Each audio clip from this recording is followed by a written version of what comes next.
na kung saan ay kanyang pong inaapilahan ang mga kapatiran. Siya po'y nagmamakaawa. Sa pananaw po ng grasya ng Panginoon sa kanyang awa, ay meron siyang sinasabi.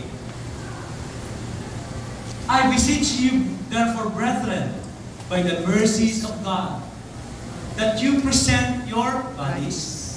Now, in the New Testament, hindi na po tayo nagpupunta doon dahil may dalang karne. Ito, pastor, may dalang akong karne. Iaalay ko. Hindi na po. You present your bodies a living sacrifice.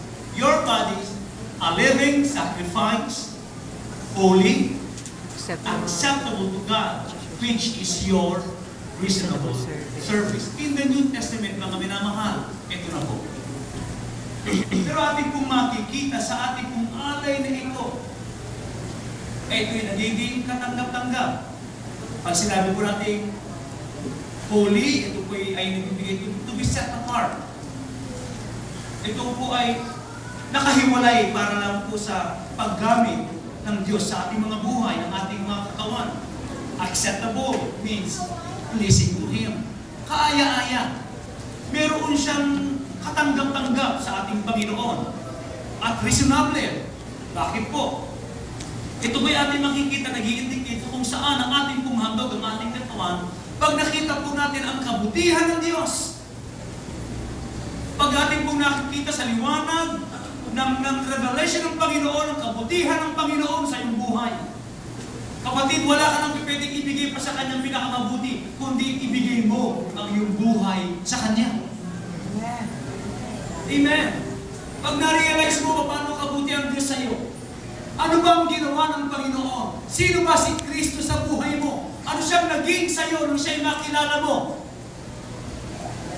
Nararapat lamang makikita natin na reasonable lamang na ating ibigay ang ating buong buhay, ang ating katawan, handog para po sa Kanya. Mga minamahal, ang ating buhay po ay ating pong i-alay sa ating Panginoon.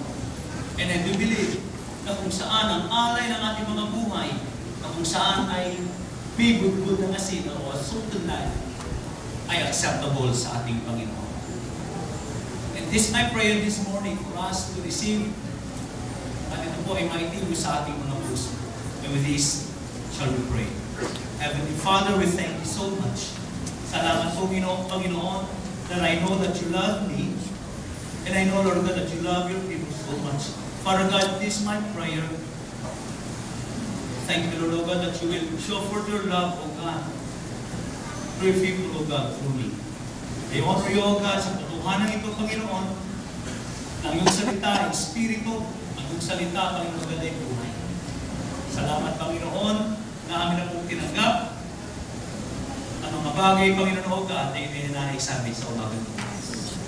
Salamat, Panginoon, na ang bawat puso ay bukas at handa na tumanggap ng iyong banal na salita. We honor you, God, in Jesus' mighty name. Amen. Let us give God the glory. Thank you, Lord. Let's give you praise. Thank you, Lord. Hallelujah. Amen. Clear na po sa atin na sa bagong tipan, atin pong inaalay ang ating buhay. Ating inaalay ang ating buhay. Ano po bang alay na kung saan ay katanggap-tanggap sa ating Panginoon?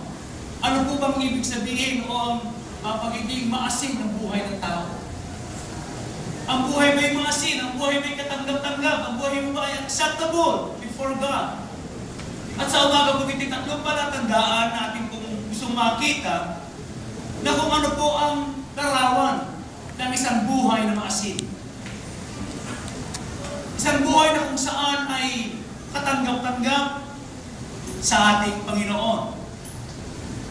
Ang dalawang halimbawa po rito ating pong makikita sa buhay po ni David. Every time natin pong maaalala si David, tayo po'y mariripay na kung saan isang tao na kung saan ay hindi naging o siya ay may buhay na kung saan ay may bahid ng maraming pagkakamali. Hindi po ba? Si David ay isang tao na kung saan sa kanyang panglabas na mga naging nagawa, na-identify siya sa may pagpatay kay Uriah. Isa po sa kanyang mighty man. Si David ay maalala rin na kung saan ay nangagaw ng asawa ng iba, si Bathsheba. Si David din ay maaalala na kung saan ay gumawa ng mga maraming desisyon para sa kanyang bayan. Si David din ay maaalala na kung saan ay isang leader na kung saan ay sa kanyang pamilya ay hindi niya nabantayan ang kanyang mga anak. Hindi niya nagampanan ang pagiging isang totoong ama para sa kanila.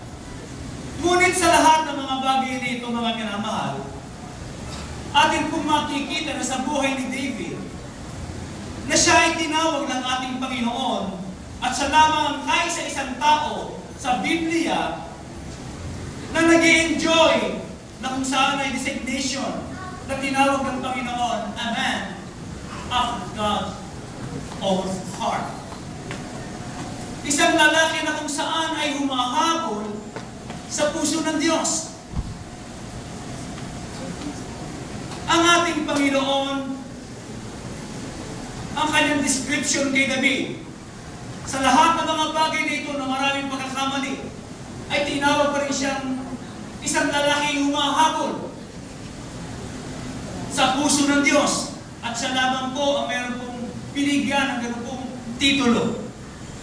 At ano po ang description ng Panginoon sa buhay o kay Haring David? A man with many faults, but a man whose spirit was sensitive before Him. Yes, lalaki na kung saan ay maraming pagkakamali. Ngunit isa rin siyang lalaki na kung saan ang kanyang puso ay sensitibo sa kalooban ng Diyos. Ang unang-una pong karakter ng pagkakaroon po ng maasim na buhay. Can we have it? Number 1.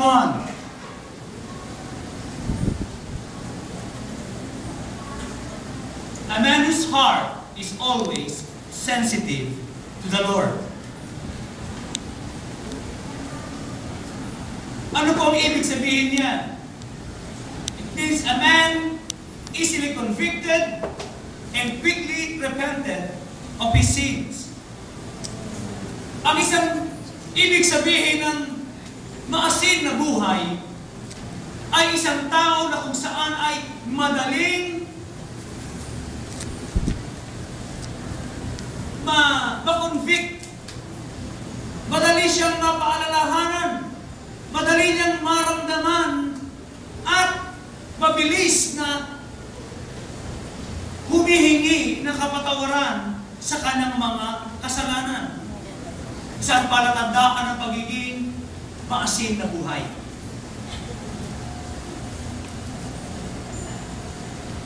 Sa aklat po ng 2 Samuel, let us open our Bible in 2 Samuel chapter 12. Thank you, Lord. Hallelujah.